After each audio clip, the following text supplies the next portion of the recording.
वंदे मातरम साथियों, एक बड़ी अपडेट लेकर के मैं आपके सामने हाजिर हूँ। राजस्थान अध्यापक पात्रता परीक्षा यानी रीट 2022 की जो विस्तृत विज्ञप्ति है वो आज दिनांक 12 अप्रैल को जारी हो चुकी है। अब इसके लिए विस्तृत जानकारी मैं आपको दे रहा हूँ। तो सबसे पहले तो ये है कि रीट लेवल 1 और लेवल 2 की जो परीक्षा है उसका आयोजन है माध्यमिक शिक्षा बोर्ड अजमेर, उसको नोडल एजेंसी बनाया गया, यानी माध्यमिक शिक्षा बोर्ड अजमेर द्वारा इसकी परीक्षा का जो आयोजन होगा। और ये परीक्षा निर्धारित दिनांक और समय पर निर्धारित परीक्षा केंद्रों पर आयोजित होगी। और ये परीक्षा सिर्फ पात्रता परीक्षा है। अब पात्रता परीक्षा का मतलब ये होगा कि पिछली बार जो परीक्षा थी उसमें इस रेट के नंबरों के आधार पर सीधी भर्ती में जो भी कैंडिडेट थे वो सिलेक्ट किए जाने थे। लेकिन अब वो पता है, जानकारी होगी कि लेवल 2 की जो परीक्षा में नकल प्रकरण के कारण वो परीक्षा रद्द कर दी थी, रेट की जो है एग्जाम रद्द कर दिया था। और अब जो नया नियम संशोधित किए हैं उसके अनुसार रेट अब क्वालिफाइंग ओनली एग्जाम है, यानी कि आपको सिर्फ क्वालिफाइंग करना है। आपको जो अपनी निर्धारित श्रेणी है उसके लिए जो निर्धारित अंक किए गए हैं या परसेंटेज किए गए हैं, जैसे सामान्य को 60% है या अन्य कैटेगरी में 50 या जो भी कैटेगरी वाइज जो परसेंटेज निर्धारित किए हैं, जिसकी पूरी जानकारी मैं आगे दे दूंगा, वही आपको अर्जित करने हैं। और ये सिर्फ क्वालिफाइंग होगी, यानी रेट के जो नंबर है वो सीधी भर्ती में जो भी परीक्षा होगी उसमें कहीं जुड़ेंगे नहीं। और उक्त रेट परीक्षा की आवेदन प्रक्रिया, पात्रता, मानदंड, ऑनलाइन आवेदन की जो प्रक्रिया है वो सारी मैं आपको क्रमवार बता रहा हूँ क्या करेगा रहेगा। तो सर्वप्रथम वेबसाइट पे ऑनलाइन आवेदन भरने की जो तारीख है वो तारीख है 18/4/22, यानी 18 अप्रैल से ये शुरू हो जाएगी। और 18 मई 2022 रात्रि को 12 बजे तक ये फॉर्म भरे जा सकेंगे। उसके बाद में चालान मुद्रित करने की जो निर्धारित बैंकों की शाखा पर शुल्क जमा कराने की तिथि है, यानी फॉर्म जब भरेंगे उसके पहले जो चालान जो बनेगा, फीस का जो भी होगा, निर्धारित जो शुल्क होगा, उसका जो चालान है बैंकों पर जमा कराने की अंतिम तारीख है 18/4 से शुरू होने के बाद में 13 मई तक चलेगा। यानी आपको जो फॉर्म भरने की अंतिम तिथि उससे 5 दिन पूर्व ही बैंक की शाखा में ये चालान जमा कराना पड़ेगा। तो यानी उसकी जो अंतिम तारीख है 13/5 यानी 13 मई होगी। और बोर्ड की वेबसाइट से जो प्रवेश पत्र डाउनलोड करने की जो संभावित तिथि है वो 14/7 यानी 14 जुलाई होगी, शाम 4 बजे से। यानी कि 14 जुलाई को आपके जो भी प्रवेश पत्र है वो साइट पे अपलोड हो जाएंगे। अब परीक्षा तिथि यानी 23/7 को परीक्षा तिथि निर्धारित है, तो उससे लगभग 10 दिन पूर्व आपको प्रवेश पत्र मिल जाएंगे। अब दिनांक 23 परीक्षा की जो तारीख है उसके संबंध में है कि 23/7/2022 यानी शनिवार और 24/7/2022 यानी रविवार को आवेदकों की संख्या और विश्वसनीय परीक्षा केंद्रों की उपलब्धता के दृष्टिगत परीक्षा का आयोजन 24 तारीख से आगे की तिथियों को भी रखा जा सकता है। यानी कि शनिवार और रविवार 23 और 24 जुलाई को तो परीक्षा होगी। इसके अलावा संख्या अगर ज़्यादा होगी और परीक्षा केंद्रों की जो उपलब्धता नहीं होगी तो ये परीक्षा आगे भी दिनों में, यानी जुलाई के आगामी दिनों में भी ये परीक्षा आगे चल सकती है, यानी 2 दिन से ज़्यादा भी ये परीक्षा चल सकती है। परीक्षा प्रारंभ होने का जो समय है, प्रथम पारी का जो समय रहेगा वो सुबह 10 बजे से 12:30 रहेगा। और द्वितीय जो पारी है उसका जो समय रहेगा शाम अपराह्न 3 बजे से लेकर के साय 5:30 तक रहेगा। यानी 2 घंटे 30 मिनट 2.5 घंटे का जो पेपर होगा वो 2 पारियों में होगा। अब इसके लिए जो नोट दिया हुआ है कि अभ्यर्थी को परीक्षा केंद्र पे जो परीक्षा होगी उससे 2 घंटे पूर्व पहुंचना पड़ेगा, रिपोर्टिंग करनी पड़ेगी। और परीक्षा केंद्र पे विभिन्न प्रकार की जांच जो उसमें समय लगेगा, इसलिए निर्धारित समय पे आपको परीक्षा केंद्र पे पहुंचना पड़ेगा। और जांच के पश्चात ही परीक्षा कक्ष में प्रवेश की अनुमति दी जाएगी। और परीक्षा प्रारंभ होने के आधा घंटा पूर्व तक परीक्षा केंद्र में अनुमति होगी। यानी जैसे सुबह 10 बजे का समय है तो 9:30 के बाद में परीक्षा केंद्र में किसी को भी प्रवेश नहीं दिया जाएगा। और प्रारंभ होने के आधा घंटा पूर्व तक ही परीक्षा अनुमति होगी। इसके अलावा परीक्षा प्रारंभ होने से पूर्व प्रश्न पुस्तिका में अंकित निर्देश पढ़ने के लिए 10 मिनट का समय दिया जाएगा। यानी अगर 10 बजे परीक्षा शुरू होगी तो आपको 9:50 पर आपको पेपर दे दिया जाएगा और आपको निर्देश पढ़ने के लिए अलाउ कर दिया जाएगा। अब जो और जानकारी, अब जैसे इस परीक्षा का विस्तृत जो पाठ्यक्रम है, यानी लेवल 1 का लेवल 2 का जो पाठ्यक्रम है, बैंक विवरण और अन्य महत्वपूर्ण जो जानकारी है वो माध्यमिक शिक्षा बोर्ड की जो साइट है raj.education.rajasthan.gov.in पे एक लिंक दिया हुआ है, रेट राज 2022 उस पर उपलब्ध रहेगी। मैं आपको बता दूंगा, जैसे यहाँ आप बोर्ड की साइट पे जाएंगे माध्यमिक शिक्षा बोर्ड की, तो इसमें स्टार्टिंग में रेट 2022 मेन वेबसाइट रेट राज 2022 लिखा हुआ है, इस पर आप क्लिक करेंगे तो आपको अभी जैसे ये 18 तारीख से शुरू होगी तो अभी सिर्फ ये आएगा। उसके बाद में जब भी फॉर्म शुरू हो जाएंगे तो ये पूरा इसमें जो भी है जानकारी आपको मिल जाएगी। तो इस तरह से ये तो हो गया बोर्ड की साइट का काम। अब सामान्य सूचना है कि राजस्थान अध्यापक पात्रता परीक्षा रीट 2022 का आयोजन माध्यमिक शिक्षा बोर्ड अजमेर द्वारा किया जाएगा और ऑनलाइन जो प्रवेश मतलब फॉर्म भरने की जो प्रक्रिया है, आवेदन की प्रक्रिया है, उसमें आपको क्या करना है, तो सबसे पहले तो आवेदन है वो वेबसाइट rajeducation.rajasthan.gov.in यानी में जो भी लिंक बताया था बोर्ड की साइट पे, उस लिंक पे आप आवेदन कर पाएंगे। और अभ्यर्थी निर्धारित तिथियों में वेबसाइट पे आवेदन भरें। और निर्धारित तिथि आपको बता दी कि निर्धारित तिथि जो है वो 18 अप्रैल से लेकर के 18 मई तक होगी। और उससे पहले आप जो चालान है वो 13 मई तक ही जमा करा सकेंगे, तो आपको समय पे ये कार्य पूर्ण करना है। उसके बाद में वर्ष 2021 की जो रीट लेवल 2 के जो आवेदक थे, यानी कि आपको ज्ञात होगा कि 2021 की जो रीट लेवल 2 की जो परीक्षा कैंसिल कर दी थी, रद्द कर दी थी, तो बोर्ड ने इनको राहत देते हुए जो भी जिन अभ्यर्थी ने रीट लेवल 2 के जो आवेदन किए थे उनसे कोई शुल्क नहीं लिया जाएगा। यानी इस बार आवेदन करेंगे तो उसका पिछले वाला शुल्क है वो एडजस्ट हो जाएगा। अब उसके लिए आपको क्या करना पड़ेगा, तो इन आवेदकों को पूर्व में जो भी विशिष्ट प्रविष्टियों के सत्यापन के आधार पर ऐसे आवेदकों को आवेदन भरना अनुमति होगा।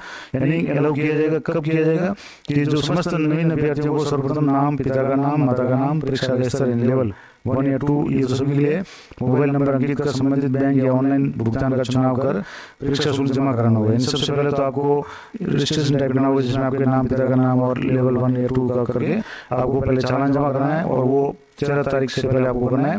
उसके बाद में जो बैंक से शुल्क का जो सत्यापन हो जाएगा, आप ऑनलाइन कराएंगे तो हाथों हाथ हो जाएगा, और अगर आप चालान बनाते हैं तो बैंक में जमा कराने के बाद में होगा, तब फॉर्म में आप आवेदन कर पाएंगे।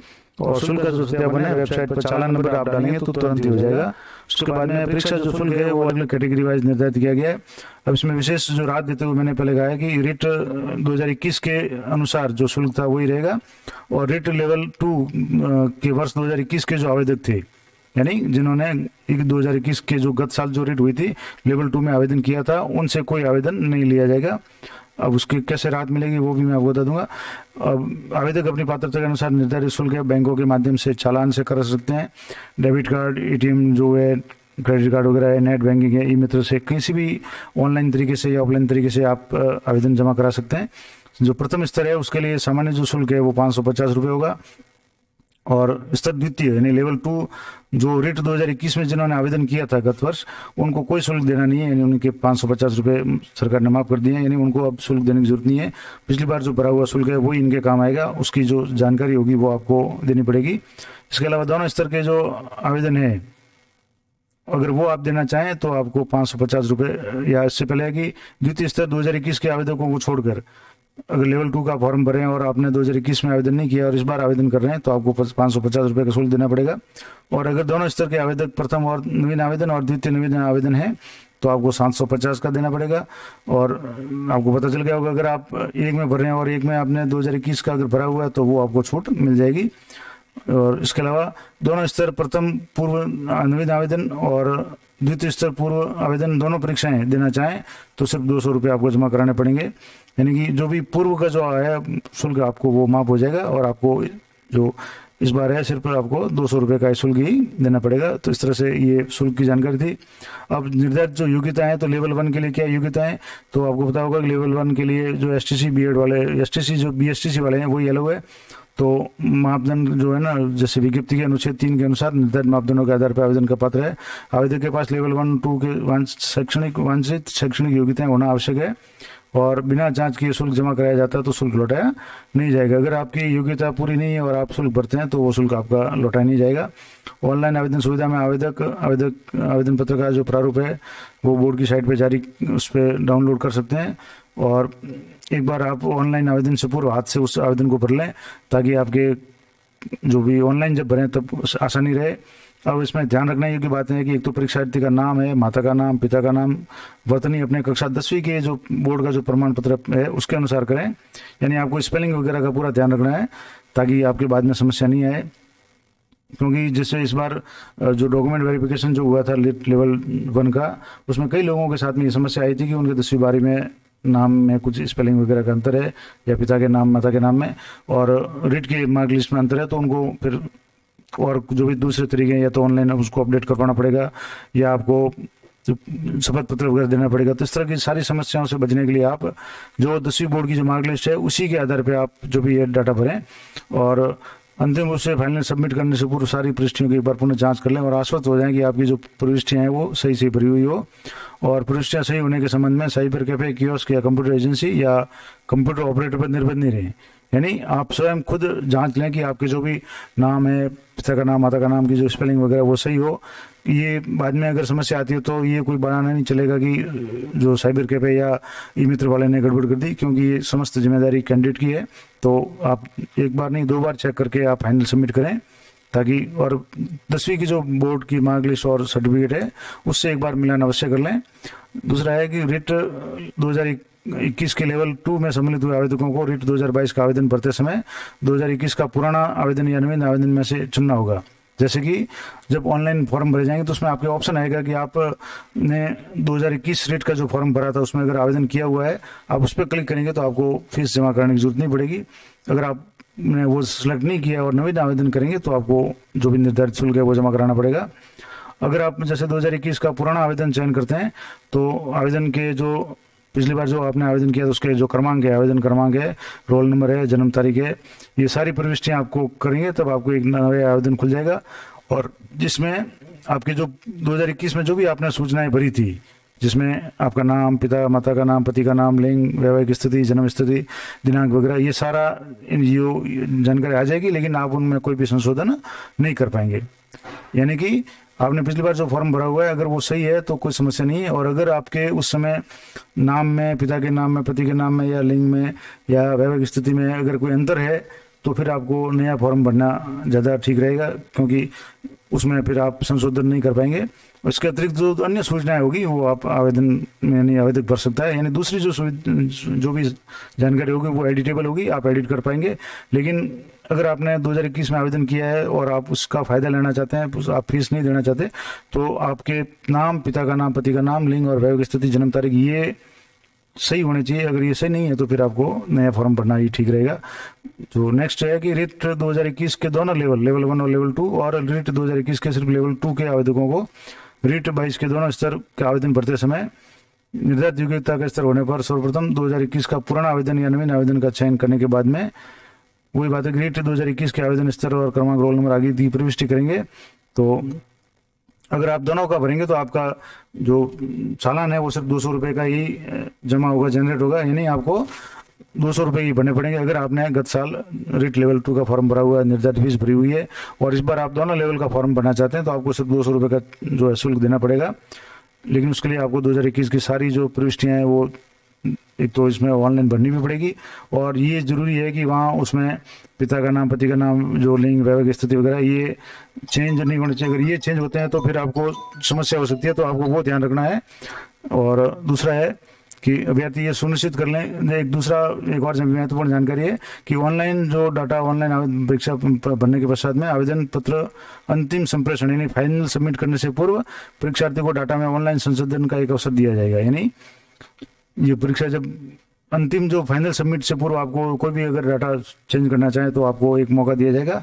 और उसके बाद में सिर्फ ऐसी कैटेगरी, ऐसी कंडीशन में कि अगर कोई महिला कैंडिडेट है और अगर वो विधवा हो जाए तभी उसको आवेदन में वह संशोधन की अनुमति होगी। इसके अलावा किसी भी प्रकार की प्रविष्टि को आप संशोधित नहीं कर पाएंगे, क्योंकि अगर कोई महिला विधवा हो जाती है तो ये किसी के हाथ की बात नहीं है और अगर किसी के साथ ऐसा हो जाता है तो वो कैटेगरी अपनी चेंज करवा सकती है। बाकी अन्य किसी कैंडिडेट के लिए कोई संशोधन का कोई विकल्प नहीं रहेगा। तो इस तरह से आपको ये महत्वपूर्ण जो बातें हैं वो सारी ध्यान रखनी है। और जो नेक्स्ट बात है वो मैं आपको बता रहा हूँ। उसके बाद में जो नेक्स्ट जानकारी है कि अभ्यर्थी सुनिश्चित कर लें कि आवेदन पत्र में स्वयं द्वारा दी गई प्रविष्टियां सही है, यानी नाम, पिता का नाम, जन्म तारीख, पति का नाम, जाति श्रेणी में अगर कोई संशोधन है तो सही कर लें। उसके उपरांत किसी भी प्रकार का संशोधन नहीं हो पाएगा। और नेक्स्ट पॉइंट है कि पुनः अभ्यर्थियों को स्पष्ट किया जाता है कि आवेदन को भली भांति जांच कर लें और इसमें रही त्रुटि या त्रुटियों में संशोधन कर लेगा, अन्यथा आप परीक्षा में बैठने से वंचित हो सकते हैं और परीक्षा परिणाम आने के बाद भी अयोग्य हो सकते हैं। नहीं, अगर आपकी जो सामान्य जानकारियां हैं, पिता का नाम वगैरह, इनमें कोई गड़बड़ है तो आपको बाद में समस्या आ सकती है, तो ये पूरा ध्यान रखना है। इसके अलावा जो महत्वपूर्ण बात है कि आवेदन में अपलोड किया जाने वाला जो पासपोर्ट साइज फोटोग्राफ है वो 3 माह से अधिक पुराना नहीं होना चाहिए। ऐसा नहीं होना चाहिए कि आपकी जो शक्ल में और फोटो में काफ़ी अंतर हो, ये भी समस्या है। उसके अलावा अगर संभव हो तो विद्यार्थी आवेदन में जैसा फोटो डायरी में या क्लीन शेव में जैसा लगाया है परीक्षा हॉल में भी वैसी जो स्थिति में उपस्थित हो। यानी अगर कोई व्यक्ति क्लीन शेव रखता है तो उसको क्लीन शेव में फोटो खिंचवाना है, और कोई अगर दाढ़ी रखता है तो उसको दाढ़ी में फोटो खिंचवाना है, और परीक्षा के समय भी उसी कंडीशन में उपस्थित होना है ताकि उसका मिलान आसानी से हो जाए। और अगर कोई व्यक्ति चश्मे का उपयोग करता है पढ़ने लिखने के लिए, चश्मे का अगर उपयोग करता है तो उसको आपको वो भी देखना है कि चश्मे का उपयोग है वो चश्मा लगा कर की फोटो अपलोड करें, अन्यथा फिर मान्य नहीं होगा। यानी और दूसरा जो काले चश्मे के साथ में खींचा गया फोटो मान्य नहीं होगा। तो आवेदन में 10वीं की जो मार्क लिस्ट है वो अपलोड करनी पड़ेगी। और यदि किसी भी अभ्यर्थी ने एक से अधिक आवेदन किया है तो पुनः इस साइट पर जाकर के स्वयं द्वारा प्रोवाइड हुए आवेदन पत्र में से किसी एक का चयन करें, और एक को चयन करने के बाद में दूसरे को निरस्त कर लें, वरना 2 से अधिक आवेदन होने पर सारे जो फॉर्म है वो निरस्त कर दिए जाएंगे। तो ये ध्यान रखने योग्य बात है। इसके पश्चात जो नेक्स्ट जानकारी है वो है कि रिट में 2022 में बैठने के लिए न्यूनतम शैक्षणिक योग्यता, तो निःशुल्क करने वाले बाल शिक्षा अधिकार अधिनियम 2009 की जो धारा है उसके अनुसार जो भी योग्यताएं हैं वो मैं आपको बता देता हूँ शॉर्ट में, क्योंकि वीडियो काफी लंबा हो जाएगा। लेवल 1 के लिए यानी कक्षा 1 से 5 जो प्रथम स्तर है उसके लिए न्यूनतम 50% अंकों के साथ में माध्यमिक उच्च माध्यमिक स्तर यानी 12वीं की परीक्षा में आपको कम से कम 50% अनिवार्य है, या तो शिक्षा शास्त्र जो हो यानी संस्कृत में हो या सामान्य रूप से जो सीनियर सेकेंडरी उसमें होना चाहिए। इसके अलावा अगर ये है, इसके अलावा जो अथवा में है कि न्यूनतम 45% अंकों के साथ में उच्चतर माध्यमिक यानी इसके समकक्ष जो द्विवर्षीय डिप्लोमा जिस भी नाम से जाना जाता हो, और जो राष्ट्रीय अध्यापक शिक्षा परिषद द्वारा मान्यता प्राप्त हो, वो आपके पास योग्यता होनी जरूरी है। या 50% अंकों के साथ में आपको उच्चतर माध्यमिक एवं यानी कि 12वीं में कम से कम 50% और 4 वर्षीय प्रारंभिक शिक्षा शास्त्र में स्नातक जो BLED है वो उत्तीर्ण होना अनिवार्य है, या उस कोर्स के अंतिम वर्ष में अध्ययनरत होना जरूरी है। इस तरह से ये जो सामान्य जानकारी है ये योग्यता के संबंध में। जो नेक्स्ट बात है कि स्नातक और प्रारंभिक शिक्षा द्विवर्षीय डिप्लोमा किसी भी नाम से जाना जाता हो, अगर वो है तो भी ये पत्र है। अब इसके संबंध में एक स्पष्टीकरण दिया हुआ है कि राष्ट्रीय अध्यापक शिक्षा परिषद के पत्रांक दिनांक 6/1/2021 के अनुसार राष्ट्रीय मुक्त विद्यालय शिक्षा संस्थान यानी NIOS नोएडा के उत्तर प्रदेश के द्वारा जो सेवारत अप्रशिक्षित शिक्षकों को जो पाठ्यक्रम मतलब DLED की जो डिग्री दी जाती है जिसको ODL कहते हैं, यानी कोई कार्मिक पहले से अध्यापक लगा हुआ लेकिन अप्रशिक्षित है, उनके लिए NIOS से जो भी DLED की जाती है वो पाठ्यक्रम है वो सामान्य DLED के समकक्ष है। यानी कि वो कैंडिडेट सिर्फ लेवल 1 का जो एग्जाम है वही दे सकते हैं, उसी के लिए पात्र होंगे। लेवल 2 में वो अप्लाई नहीं कर सकते। इसके बाद में द्वितीय स्तर यानी 6 से कक्षा 8 जो पढ़ाने वाले शिक्षक है उनके लिए क्या योग्यता है, तो उनके लिए सर्वप्रथम योग्यता है कि स्नातक या प्रारंभिक शिक्षा में द्विवर्षीय डिप्लोमा जिस भी नाम से जाना जाता हो वो या तो उत्तीर्ण होना चाहिए या अंतिम वर्ष में ये अध्ययनरत होना चाहिए। उसके अलावा न्यूनतम 50% अंकों के साथ में स्नातक या स्नातकोत्तर या BEd या उत्तीर्ण या अंतिम वर्ष में होना जरूरी है, और या 45% अंकों के साथ में स्नातक और शिक्षा शास्त्र में 1 वर्षीय स्नातक BEd हो उत्तीर्ण हो, और इस संबंध में समय समय पर जारी राष्ट्रीय अध्यापक शिक्षा परिषद जो है उसके द्वारा जो भी मान्यता है वो होनी चाहिए। और या न्यूनतम 50% अंकों के साथ में उच्चतर माध्यमिक यानी 12वीं, उसके बाद में 4 वर्षीय जो प्रारंभिक शिक्षा में शिक्षा शास्त्र में स्नातक यानी BLED की जो डिग्री है उसके अगर अंतिम वर्ष में अध्ययनरत हो या उत्तीर्ण हो तो वो मान्य है। या न्यूनतम 50% अंकों के साथ में उच्चतर माध्यमिक और फिर 4 साल की BA BSc BEd या जो भी डिग्री है वो उसके अंतिम वर्ष में अध्ययन तो वो मान्य है। तो इस तरह से ये काफ़ी है। अब इसमें बहुत ज़्यादा अगर डिटेल से देखेंगे तो वीडियो काफ़ी लंबा हो जाएगा, तो ये मैं आपको शॉर्ट में बता देता हूँ। अगर इसमें और भी जानकारी चाहिए तो मैं अलग से एक वीडियो बना दूंगा, आप कमेंट करके मुझे बता सकते हैं। अब जैसे किसी भी उसके बाद में जो महत्वपूर्ण सूचना है वो है कि पाठ्यक्रम तो पॉइंट 4 पे राजस्थान अध्यापक पात्रता परीक्षा रीट 2022 की संरचना और विषय वस्तु structure and content of REET 2022 यानी जो पाठ्यक्रम है वो कार्यालय की बोर्ड की वेबसाइट पे भी दिया हुआ है और यहाँ भी दिया हुआ है। तो सर्वप्रथम जो लेवल 1 होगा 1 से 5 तक के जो कक्षाओं के लिए होगा उसमें अधिकतम 150 अंकों का जो पेपर होगा उसमें 2 घंटे 30 मिनट का समय रहेगा। अब उसमें अलग अलग खंड होंगे, पहले से लेकर के 5 खंड होंगे और उन प्रत्येक खंड में 30 जो प्रश्न होंगे, इस तरह से 150 प्रश्न होंगे और प्रत्येक खंड लगभग उसके लिए संभावित जो समय है वो 30 मिनट 30 अंकों का है। यानी 30 प्रश्न 30 अंकों के होंगे, तो आपको 150 जो अंक है इसका मतलब 150 इसमें प्रश्न आएंगे और 2 घंटे 30 मिनट में आपको ये पेपर पूरा करना है। यानी प्रत्येक खंड को लगभग आधा घंटे में आपको कवर करना है। तो पहला जो खंड है वो बाल विकास और शिक्षण विधियाँ यानी चाइल्ड साइकोलॉजी और टीचिंग जो मेथड्स है वो है। दूसरा खंड है उसमें आपको भाषा है, तो भाषा में आपको हिंदी, अंग्रेजी, संस्कृत, उर्दू, सिंधी, पंजाबी या गुजराती इनमें से भाषा में किसी एक का चयन करना है और 22 भाग में भाषा वही होगी जो शिक्षण का माध्यम होगी। यानी आपका जो शिक्षण माध्यम अगर हिंदी है तो आपको हिंदी लेनी है, संस्कृत तो संस्कृत, इंग्लिश है तो इंग्लिश लेनी है। इसके अलावा जो खंड 2 है उसमें आपको सेकंड भाषा का चयन करना है। उसमें आपके लिए जो ऑप्शन होंगे वो हिंदी, अंग्रेजी, संस्कृत, उर्दू, सिंधी, पंजाबी, गुजराती होंगे। और भाषा जो सेकंड है उसका चयन आवेदन पत्र में अंकित भाषा सूची में से किया जाना आवश्यक है और जिसका चयन ऑनलाइन आवेदन में अंकित किया गया है। किंतु ये भाषा भाग 1 के रूप में चयनित भाषा से भिन्न होगी। यानी अगर आपने पहले ऊपर अगर हिंदी को सेलेक्ट किया तो आपको दूसरे में अंग्रेजी या संस्कृत या उर्दू जो भी है दूसरी भाषा को सेलेक्ट करना पड़ेगा। यानी एक ही भाषा दोनों खंड में नहीं आएगी। चौथा जो खंड है गणित का है। गणित के संबंधित जो 30 प्रश्न है वो 30 अंकों के आएंगे और सारे प्रश्न है बहु विकल्पी होंगे, यानी ऑब्जेक्टिव टाइप होंगे, आपको विकल्प दिए गए होंगे। और जो 5वां खंड है वो पर्यावरण का होगा, यानी जिसमें सामाजिक संबंधित जो भी विषय हिस्ट्री पॉलिटिकल जो सामान्य जो पर्यावरण है वो उसके 30 प्रश्न आएंगे 30 अंकों के। और नोट है कि किसी भी कारण से परीक्षार्थी ने आवेदन पत्र में अंकित भाषा 1 व 2 के अलावा अन्य भाषा के प्रश्न हल किए हैं तो उसे मान्य नहीं माना जाएगा, क्योंकि आपके जो भी आप जो फॉर्म भरेंगे उसमें आपको 2 भाषा का सिलेक्ट करना है और उसी के आंसर ही आपको सॉल्व करने हैं, उन्हीं के उत्तर देने आपको। इसके अलावा उसका जो परिणाम है परीक्षा परिणाम है वो अभ्यर्थी द्वारा आवेदन पत्र में भरी गई भाषा के अनुरूप ही तैयार होगा। यानी आपने अगर संस्कृत सेलेक्ट किया और आप उर्दू के जो सवाल है या हिंदी के सवाल अगर आप उनके उत्तर लिख रहे हैं तो भी वो उसमें संस्कृत में माने जाएंगे। यानी इस प्रकार की जो गलती है वो ना करें। प्रश्नों की प्रकृति और स्तर के बारे में बताया गया है कि बाल विकास और शिक्षण विधियां जो पहला जो टॉपिक है खंड पहला है उसमें जो भी प्रश्न होंगे वो 6 से 11 वर्ष की आयु के जो बच्चों के पाठन से संबंधित स्तर से संबंधित जो भी शिक्षण मनोविज्ञान है और विद्यार्थियों के विभिन्न मानसिक स्तर और उनकी आवश्यकता, उनसे अंतर्क्रिया और अच्छे शिक्षक के गुण विशेषताएं आदि के बारे में जो प्रश्न पूछे जाएंगे, यानी सामान्य जो मनोविज्ञान उससे संबंधित होंगे। और भाषा के जो भी प्रश्न है वो निपुणता की जांच के लिए पूछे जाएंगे, तो उसमें ग्रामर का पोर्शन का भी वेटेज रहने की संभावना रहती है। उसके अलावा भाषा जो 2 है उसमें आपको दूसरी जो भाषा सेलेक्ट करनी है जिसे आवेदन में आपने दर्शाया है, किंतु भाषा 1 के रूप में जो चयनित भाषा उससे भिन्न होगी। यानी जो भाग सेकंड में जो आपने भाषा चयन की वो अगले वाले भाग में नहीं करनी है। और गणित और पर्यावरण अध्ययन के जो भी प्रश्न होंगे उसमें संकल्पना, समस्या समाधान, निवारण क्षमता या विषय से के अध्यापन कौशल से संबंधित जो प्रश्न पूछे जाएंगे।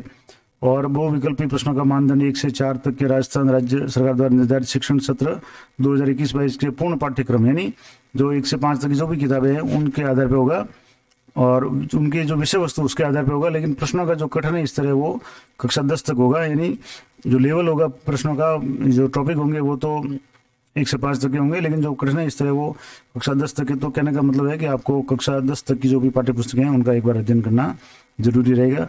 और प्रश्न पत्र का जो भाषा का जो भाग होगा वो सिर्फ भाषा में ही होगा, जैसे हिंदी के प्रश्न हिंदी में ही होंगे या इंग्लिश के प्रश्न इंग्लिश में होंगे, उर्दू के उर्दू में होंगे। इसके अलावा जो दूसरे जो खंड है उनके प्रश्न है द्विभाषी यानी बाइलिंगुअल होंगे। यानी जैसे मैं आपको बता दूं कि जैसे ये बाल विकास का जो प्रश्न है 30 प्रश्न आएंगे वो हिंदी में भी आएंगे, अंग्रेजी में आएंगे। लेकिन जो खंड 2 और खंड 3 में उसमें जो हिंदी के प्रश्न है वो हिंदी में ही आएंगे, अंग्रेजी के प्रश्न अंग्रेजी में आएंगे। और जो चौथा खंड गणित और पर्यावरण है उनके जो प्रश्न होंगे वो हिंदी और अंग्रेजी दोनों भाषाओं में आएंगे। तो ये तो पूरी आपके पेपर के संबंध में जो भी जानकारी होगी। और उसके बाद में है जो लेवल, ये तो हो गया लेवल 1 का जो हो गया। उसके बाद में लेवल 2 यानी 6वीं से 8वीं तक का जो है उसमें भी समय 2 घंटे 30 मिनट रहेगा। 150 सवाल आएंगे, उसमें भी बाल विकास और शिक्षण विधियाँ है, 30 नंबर के प्रश्न होंगे और 30 प्रश्न होंगे। दूसरे खंड में आपको भाषा का चयन करना है और जो भाषा वही होगी जो मीडियम ऑफ इंस्ट्रक्शन यानी जो शिक्षण का माध्यम हो वही भाषा आपको सिलेक्ट करनी है। उसके अलावा जो खंड 3 है उसमें पहले जो खंड 2 में जो भाषा आपने भाषा 1 सिलेक्ट की उसके अतिरिक्त होने की भाषा चाहिए। उसके अलावा जो चौथा खंड जो डिफरेंस है दोनों में, उसमें चौथे खंड में जैसे लेवल 1 में आपके गणित अलग थी और पर्यावरण जो अलग थी, इसमें आपको अलग अलग जो दिए हुए हैं उनमें से आपको चयन करना है। अगर आप खंड 4 में अ विकल्प को चयन करते हो तो आपको गणित विज्ञान के शिक्षक है तो आपको गणित विज्ञान के जो 60 प्रश्न है वो पूछे जाएंगे और 60 अंकों के होंगे। अगर आप सामाजिक अध्ययन के लिए एग्जाम देना चाहते हैं या रिट के जो पात्रता रखना चाहते हैं तो आपको सामाजिक विषय संबंधित जो प्रश्न है 60 प्रश्न पूछे जाएंगे। और अगर अन्य विषय कोई है तो आपको उसी के अनुरूप है वो आपको 60 प्रश्न आएंगे। अब किसी भी कारण से परीक्षार्थी में आवेदन पत्र में अंकित भाषा 1 और 2 के अलावा अन्य भाषा में प्रश्न हल किए हैं तो उससे मान्य नहीं माना जाएगा, जैसा कि लेवल 1 में जो नियम था वो इसमें भी लागू होगा। अब प्रश्नों की जो प्रकृति के संबंध में है कि जो बाल विकास और शिक्षण विधियों से संबंधित जो प्रश्न होंगे वो 11 से 14 वर्ष के जो भी आयु के बच्चे हैं यानी 6ठी से 8वीं तक के जो बच्चे होते हैं उनके स्तर के होंगे। और भाषा 1 के प्रश्न पत्र में आवेदन पत्र भरते समय अंकित भाषा जिसमें आवेदन पत्र में दर्शाया गया है संबंधित निपुणता की जांच हेतु प्रश्न पूछे जाएंगे। नहीं, जो भाषा संबंधित प्रश्न होंगे वो भाषा में दक्षता का संबंध का मतलब हो गया कि आपको सामान्य व्याकरण से संबंधित जो प्रश्न है वो पूछे जाएंगे। इसके अलावा जो गणित और विज्ञान और सामाजिक की जो विषय के प्रश्न पत्र है वो संबंधित विषय से संबंधित होंगे और उसमें 6 से 8 जो कक्षा के लिए गणित विज्ञान में होगा तो उसमें 60 प्रश्न जो पूछे जाएंगे। अब गणित और विज्ञान दोनों के लिए कमेंट जो सवाल आएंगे उनमें से 30 प्रश्न गणित से होंगे और 30 प्रश्न विज्ञान से होंगे। और सामाजिक विज्ञान के संबंध में 60 प्रश्न है वो उसके निर्धारित पाठ्यक्रम से पूछे जाएंगे। यानी सामान्य विज्ञान में आपके इतिहास है, भूगोल है, राजनीति विज्ञान है, ये सारे जो सामाजिक के विषय है वो सारे उसमें शामिल होंगे। और बहुविकल्पीय प्रश्नों का जो मानदंड है वो 6 से 8 तक की जो भी राज्य सरकार की जो भी पाठ्यपुस्तक निर्धारित पाठ्यक्रम है उसके आधार पर होगा। लेकिन जो कठिनाई का स्तर होगा वो कक्षा 12 तक का जो स्तर होगा, जैसे लेवल में तो कक्षा 10 तक था जिसमें कक्षा 12 तक होगा। और भाषा के पेपर को छोड़ के अन्य जो पेपर होंगे वो द्विभाषा में होंगे। यानी जैसे विज्ञान के पेपर है तो आप वो प्रश्न आपको हिंदी में पूछा जाएगा और उसका अंग्रेजी में भी आपको अनुवाद आगे दिया हुआ मिलेगा। परीक्षा की प्रक्रिया और आयोजन के संबंध में जैसा कि पहले बताया जा चुका है कि परीक्षा की जो संभावित तिथि है वो 23-24 जुलाई है और परीक्षा केंद्रों की संख्या, उपलब्धता और परीक्षार्थियों की संख्या के आधार पर तिथियों में आगे भी बढ़ाई जा सकती है। समय पारी का जो 10 से 12:30 और जो सेकंड पारी का समय है वो 3 से 5:30 तक होगा। तो ये सामान्य जानकारी मैंने पहले ही बता दी है। अब परीक्षा के जो प्रवेश पत्र है जो बोर्ड की जो साइट होगी राज्य एजुकेशन board.rajasthan.gov पे जो भी लिंक होगा रिट राज 2022 उस पर अपलोड कर दिए जाएंगे और जिसकी सूचना आपके ईमेल पे और SMS के द्वारा आपके फ़ोन पे भी दी जाएगी। तो आपको समय समय पे चेक करते रहना है। और आवेदन जो पत्र है उसको चालान है उसकी कॉपी आपको सुरक्षित रखनी है, प्रिंट भी लेनी है। और आप अगर हार्ड कॉपी को भी सॉफ्ट कॉपी को भी आप अपने ईमेल में या कहीं रख सकें तो उसको भी आपको संभाल के रखना है। डाक द्वारा कोई भी आवेदन पत्र नहीं भेजा जाएगा। आजकल सारे जो आवेदन पत्र हैं ऑनलाइन जो भी प्रवेश पत्र है वो डाउनलोड होते हैं और 2 घंटे पूर्व पहुंचना ये मैंने पहले ही बता दिया। अब प्रश्न पत्र जो व्यवस्था होगी वो ये होगी कि प्रश्न पत्र में अवलोकन के लिए आपको 10 मिनट का जो पहले समय दिया जाएगा उसमें आपको पेपर के आगे के जो निर्देश है वो आपको पढ़ने हैं। और प्रश्न पत्र पुस्तिका में सभी प्रश्न बहुविकल्प होंगे, मल्टीपल चॉइस होंगे। अब ABCD के रूप में आपको 4 विकल्प दिए होंगे, उनमें से आपको सेलेक्ट करना होगा और इसमें नेगेटिव मार्किंग नहीं होगी। जैसा कि अभी जो 3rd ग्रेड के लिए जो पात्रता परीक्षा का जो सिलेबस जारी किया गया था उसमें प्रावधान नेगेटिव मार्किंग का किया गया है, लेकिन रिट में अभी तक नेगेटिव मार्किंग का प्रावधान नहीं किया है। यानी आप को पूरे के पूरे यानी 150 के 150 सवाल आपको करके आने हैं, क्योंकि नेगेटिव मार्किंग नहीं है तो गलत प्रश्न का कोई भी अंक काटा नहीं जाएगा। और 150 जो प्रश्न होंगे 4 प्रश्नों में जो 4 अनुच्छेद के अनुसार होंगे ये और प्रत्येक प्रश्न 1 अंक का होगा, क्योंकि 150 प्रश्न होंगे 150 का पेपर होगा, अंक होगा। तो फिर प्रथम जो पेपर है वो आपके 5 खंडों में होगा, 1, 2, 3, 4 में, जिसमें कि पहले में साइकोलॉजी, दूसरे और तीसरे में भाषा होगी और चौथे और पांचवें में विज्ञान मतलब पर्यावरण और जो भी बताया था मैंने ये। और इसके अलावा जो द्वितीय जो लेवल का होगा उसमें 4 विषय होंगे। उस 4 खंडों में से पहला जो साइकोलॉजी का उसका होगा, दूसरे 2 खंड है वो भाषा से संबंधित होंगे और चौथा है वो आपके गणित विज्ञान है तो गणित विज्ञान का होगा, सामाजिक का तो सामाजिक, इस तरह से होगा। अब जो OMR शीट है तो OMR शीट है आपको उस पर सारे प्रश्न है वो आपके अंकित मिलेंगे। उसके प्रश्न के आगे आपको जो भी ABCD वाइज क्रमांक दिए होंगे उसमें आपको जो भी घोड़ा दिया उस घोड़े को आपको पढ़ना होगा। और OMR शीट की जो भी कॉपी है यानी ओरिजिनल के साथ में कार्बन कॉपी भी होगी, जिसको कैंडिडेट कॉपी भी कहा जाएगा। उनके बीच में कार्बन तो नहीं होगा लेकिन ऐसा रासायनिक पदार्थ होगा कि आप जो भी मूल कॉपी में आप घोड़े करेंगे या जो भी लिखेंगे उसकी जो प्रति है वो उस सेकंड कॉपी में आ जाएगी और जब परीक्षा समाप्त हो जाएगी तो आपको वो कॉपी आपको दे दी जाएगी, यानी जो कैंडिडेट कॉपी वो आपको दे दी जाएगी, ताकि आप घर पर आकर के आपने जो भी प्रश्न किए उनका मिलान कर सकें। अब विशेष सावधानी की परीक्षा के समय में ध्यान देने वाली बात है कि ओएमआर शीट की जो मूल प्रति और अभ्यर्थी की प्रति को आपको जब परीक्षा समाप्त हो जाए तो आपको अलग करने के लिए कहा जाएगा, तो आपको अलग कर लेनी है और जो कैंडिडेट कॉपी वो आपको ले जानी है। अगर कैंडिडेट गलती से या जानबूझ करके ओएमआर की जो मूल प्रति लेके जाता है तो उसकी कॉपी जमा नहीं हो पाएगी और उसकी परीक्षा निरस्त हो जाएगी, तो ये थोड़ी ध्यान रखने वाली बात है। इसके अलावा स्तर जो प्रथम जो परीक्षा होगी उसमें 5 खंडों में होगा और प्रति खंड में 30 प्रश्न होंगे और 150 अंक होंगे, जबकि द्वितीय जो पेपर होगा यानी 6 से 8 के लिए होगा उसमें 4 खंड होंगे और प्रश्नों की संख्या 150 होगी, यानी 3 खंडों में 30-30 होंगे और अंतिम जो खंड होगा उसमें 60 प्रश्न होंगे। ये सारी जानकारी मैंने पहले ही बता दी है। अब इसमें और ध्यान रखने वाली बात है कि आपको नीले या काले बॉल पेन से जो ओएमआर शीट है उसके जो कॉलम भरने हैं और गोले भी आपको एक ही गोला करना है। एक से अधिक अगर गोले करते हैं तो आपका जो उत्तर है वो वैध नहीं माना जाएगा और आपको ओएमआर शीट पे किसी प्रकार का रफ कार्य या कोई भी चिन्ह अंकित नहीं करना है। और अब इस बार एक महत्वपूर्ण सूचना ये है कि इस बार जो नकल प्रकरणों के कारण सरकार ने जो कड़ा कानून बनाया है, जैसे राजस्थान सार्वजनिक परीक्षा भर्ती में अनुचित साधनों की रोकथाम के अनुपाय के अधिनियम 2022 के अंतर्गत आपको तहत वर्णित किसी भी सार्वजनिक परीक्षा में अनुचित साधनों का प्रयोग करने या उपयोग करने या उनका सहारा लेने या अनाधिकृत प्रवेश या प्रवेश पत्र पर कब्जा, प्रश्न पत्र पर कब्जा या प्रकटीकरण या आपराधिक संबंधित अपराध के लिए कठोर कानून का प्रावधान किया गया है।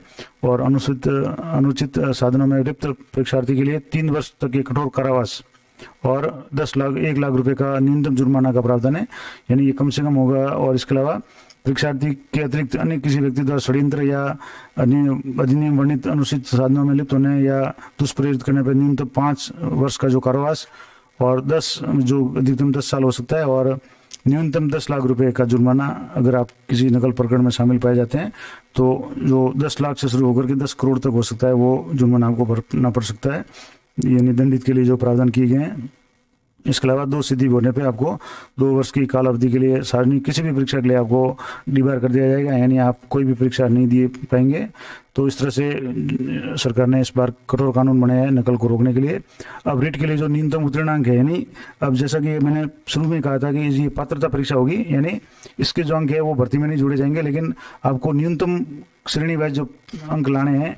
तो सामान्य जो श्रेणी है, अनारक्षित श्रेणी है, उसके लिए जो नॉन टीएसपी एरिया है यानी जो ट्राइबल सब जो एरिया है उसमें आपको 60 न्यूनतम लाने, यानी 150 में से आपको 90 अंक आपको लाने अनिवार्य है। अगर कम से कम आपको 90 अंक लाते हैं तो आप अध्यापक भर्ती परीक्षा के लिए आप पात्र होंगे, अन्यथा पात्र नहीं होंगे। और टीएसपी कैटेगरी में भी सामान्य श्रेणी के लिए 60% अंक लाना अनिवार्य है। इसके अलावा अनुसूचित जाति के लिए 55% नॉन टीएसपी में और टीएसपी में सिर्फ 36% की अनिवार्यता है। इसके अलावा जो नॉन टीएसपी या टीएसपी में जो भी एससी के कैंडिडेट है, ओबीसी के है, अति पिछड़ा वर्ग एमबीसी के है या ईडब्ल्यूएस आर्थिक पिछड़ा वर्ग के जो भी कैंडिडेट है उनके लिए 5% की छूट है, यानी उनको 55% अंक आपको न्यूनतम रेट में पात्रता के रूप में लाने हैं। आप 55% अंक लाते हैं तो आप जो अध्यापक पात्रता परीक्षा उसके लिए पात्र हो जाएंगे। और समस्त प्रकार की जो भी विधवाएं या परित्यक्ता महिलाएं हैं उनको रिलैक्सेशन देते हुए उनको 50% अंक प्राप्त करने, यानी 150 नंबर का जो पेपर होगा तो उसमें से आपको 75 अंक लाने अनिवार्य है, तभी आप इसमें पात्र हो पाएंगे। और जो दिव्यांग है उनको 40% अंक और शहरी या जाति के जो व्यक्ति है उनको सिर्फ 36% अंक लाने अनिवार्य है। तो ये तो हो गया जो पात्रता है, न्यूनतम पात्रता। और जैसे राजस्थान सरकार के राजपत्र के अनुसार अनुसूचित यानी शेड्यूल टाइप के जो अनुसूचित जाति के अभ्यर्थी उनके लिए न्यूनतम 36% ही निर्धारित किए गए, यानी उनको सिर्फ 36% अंक लाने आवश्यक है। अन्य जो सूचना है कि आप जब फॉर्म भरें उस समय आपका मोबाइल स्वयं का दें या अपने परिवार के पेरेंट का, माता पिता का, किसी का मोबाइल दें, लेकिन मोबाइल ऐसा होना चाहिए कि वो हमेशा चालू रहना चाहिए ताकि आपको समय पर सूचना मिल जाए। और आपको ईमेल आईडी देना अनिवार्य है क्योंकि ईमेल पे है वो मैसेज आपको मिल जाएगा। अगर मोबाइल में नेटवर्क प्रॉब्लम होती है तो ईमेल में आपको वो मैसेज मिल जाएगा। इसके अलावा ओएमआर शीट की जो रीचेकिंग या रीअसेसमेंट इस तरह का कोई प्रावधान नहीं है, तो ये भी थोड़ा ध्यान रखने वाली बात है। और दूसरा, परीक्षा केंद्र में नीला या काला बॉल पेन आपको उपयोग में लेना है और बायोमेट्रिक सत्यापन परीक्षा के समय हो जाएगा या होगा। और अन्य तरीके से जिस तरह की भी जांच होगी वो आपको पालन करनी पड़ेगी। और कोई भी इलेक्ट्रॉनिक डिवाइस यानी मोबाइल फ़ोन है, कैलकुलेटर है, ब्लूटूथ है, कोई भी आभूषण वगैरह आप परीक्षा हॉल में नहीं ले जा सकते। और परीक्षार्थियों को निर्धारित समय यानी 2 घंटे पूर्व ही परीक्षा केंद्र पर जाना है। और आवेदक द्वारा छद्म रूप से किसी एक से अधिक आवेदन किए गए हैं यानी एक से अधिक आवेदन भरते हैं तो आपको निश्चित समय में अन्य आवेदन को कैंसिल करना है, अन्यथा आपकी जो भी पात्रता है वो रद्द कर दी जाएगी, यानी आपके फॉर्म सारे रिजेक्ट हो जाएंगे। और परीक्षा तैयार करने से पूर्व जो भी प्रश्न पत्र होगा वो बोर्ड की साइट पे अपलोड कर दिया जाएगा, और आपत्ति के रूप में 300 रुपये का अगर निर्धारित शुल्क है, अगर कोई आपको आपत्ति है तो 300 रुपये का शुल्क जमा करा कर आप आपत्ति दर्ज करवा सकते हैं। और वो लिंक है समाप्त होने के बाद में आप उसके बाद में कोई भी तरह की आपत्ति दर्ज नहीं करवा सकते। तो ये सारी जानकारियाँ थी। इसके बाद में जो अभ्यर्थी के लिए घोषणा पत्र के जो 2 प्रारूप दिए हुए हैं, ये जो फॉर्म भरा जाएगा तो उसमें ये सारा अपने आप आ जाएगा। आपको यहाँ अपने अधिकार साइन या जो भी आपको सहमति दर्ज करनी पड़ेगी, और इस तरह से घोषणा पत्र 2 है और ब है, ये सारा उसमें है कि आप इसके नियमों का पालन करेंगे और किसी भी न्यायालय द्वारा आप दंडित नहीं होने चाहिए, यानी आपके ऊपर किसी प्रकार का केस नहीं होना चाहिए, या किसी भी एजेंसी द्वारा आपको रिट में या टेट में आपको अगर वंचित किया गया, डिबार किया गया तो आपकी पात्रता रद्द की जाएगी। इस तरह की सारी जो स्व घोषणाएं हैं वो आपको अभ्यर्थी को साइन करके देनी है। और इस तरह से ये विस्तृत जानकारी मैंने आपको दे दी। अब इस संबंध में आपके कोई भी जो भी अगर क्वेरी हो या कोई भी आप जानकारी चाहते हैं तो कमेंट बॉक्स में आप कमेंट कर सकते हैं। इसके अलावा मैं आपको बता दूं कि जो बोर्ड द्वारा जो सिलेबस भी जारी कर दिया गया है, पूरा विस्तृत सिलेबस है, वो आपको माध्यमिक शिक्षा बोर्ड की साइट पर मिल जाएगा। जैसा कि आप देख पा रहे हैं, ये जो 2022 का जो सिलेबस है, लेवल 2 का सिलेबस 6 से 8 का है। खंड 1 में शिक्षण और बाल विकास और शिक्षण विधियाँ हैं, 30 प्रश्न होंगे, 30 अंकों के होंगे। तो इस तरह से इसका पूरा सिलेबस है। उसके बाद में ये जो चाइल्ड डेवलपमेंट का इंग्लिश में दिया हुआ है। उसके बाद में जो खंड मतलब 2 है, सेकंड खंड में जो लैंग्वेज वाला भाग है उसमें हिंदी आप सेलेक्ट करते हो तो हिंदी का ये सिलेबस है। उसमें ज़्यादातर मैंने कहा था कि ग्रामर है, तत्सम तद्भव वगैरह, ये विलोम शब्द पर्यायवाची, ये सारे हैं। तो इस तरह से ये पूरा सिलेबस हो गया। उसके बाद में ये जो दूसरा जो मैंने कहा था, ये सिलेबस लेवल 1 का है। 1 से 5 के लिए भी सिलेबस जारी कर दिया है, जिसमें पहला जो खंड है वो बाल विकास का है, तो उसमें संबंधित बुद्धि व्यक्तित्व संबंधित इसमें जो भी टॉपिक है उनका विस्तृत जो है सिलेबस जारी कर दिया गया है। इसके अलावा जो इसका अंग्रेजी अनुवाद भी दिया गया है, हिंदी में भी ज़्यादातर ग्रामर ही है, उसके अलावा इंग्लिश में भी दिया हुआ है और संस्कृत का भी दिया हुआ है। तो सभी विषयों का जो भी आपके है, उसके अलावा सिंधी वगैरह जो भी विषय है, सबका जो विस्तृत सिलेबस है वो आपके सामने बोर्ड की साइट में आपको मिल जाएगा। और लेवल जो थर्ड भाग है, खंड 3, उसमें भी जो सिलेबस है वो भी आपके ये दिया हुआ है, तो आप इसको देख सकते हैं। उसके बाद में जो लेवल खंड 4 है लेवल 1 का, उसमें गणित है। गणित में आपको सामान्य रूप से जो 1 से करोड़ तक की गणना है, स्थानीय मान है, ये जो विभिन्न अवधारणाएं है, भिन्न और अभाज्य संयुक्त संख्याएं हैं, ये सारे है। इसका एक नियम है, औसत गणित, सरल ब्याज, लाभ हानि वगैरह, ये सारे ज्यामिति है, मेंसुरेशन वगैरह, इनकी सारी प्रश्न है इससे संबंधित आएंगे। तो ये हो गया। उसके बाद में जो अंतिम खंड 5 है वो पर्यावरण से संबंधित है। तो पर्यावरण में आपके जो परिवार है, वस्त्र, आवास है, व्यवसाय है। इसके अलावा जो हिस्ट्री से संबंधित हमारी सभ्यता संस्कृति है, उसमें मुख्य रूप से राजस्थान पर फोकस दिया गया है। इसके अलावा परिवहन, संचार, फिर अपने शरीर की देखभाल यानी विज्ञान, सामान्य विज्ञान के जो भी अंग है ये पार्ट है, महत्वपूर्ण रोग वगैरह ये सारे। फिर सजीव जगत है तो पादपों का संगठन वगैरह ये है। इसके अलावा जल है तो जल संबंधित जो भी मरुस्थल है, जल प्रबंधन वगैरह वो है। इसके अलावा हमारी पृथ्वी से संबंधित सौर परिवार, भारत के अंतरिक्ष यात्री, पर्वतारोहण से संबंधित है, पर्यावरण अध्ययन से संबंधित है। ये सारे जो भी सिलेबस है वो आपको डिटेल में अगर चाहिए तो मैं अलग से वीडियो बना करके बता दूंगा। तो इस तरह से ये जो रेट की जो भी पूरी विज्ञप्ति है वो आपको मैंने बता दी। आशा करता हूँ ये आपके लिए उपयोगी रहेगी। आप अधिकतम अपने जो भी साथी हैं उनके साथ इसको शेयर करें, और किसी भी तरह की एक्स्ट्रा जानकारी इसके अलावा जो अगर आप चाहते हैं तो कमेंट करके मुझे ज़रूर बताएं। मैं यथासंभव उसका जवाब देने का प्रयास करूंगा। तो मिलते हैं नेक्स्ट वीडियो में, तब तक जय हिंद, जय भारत।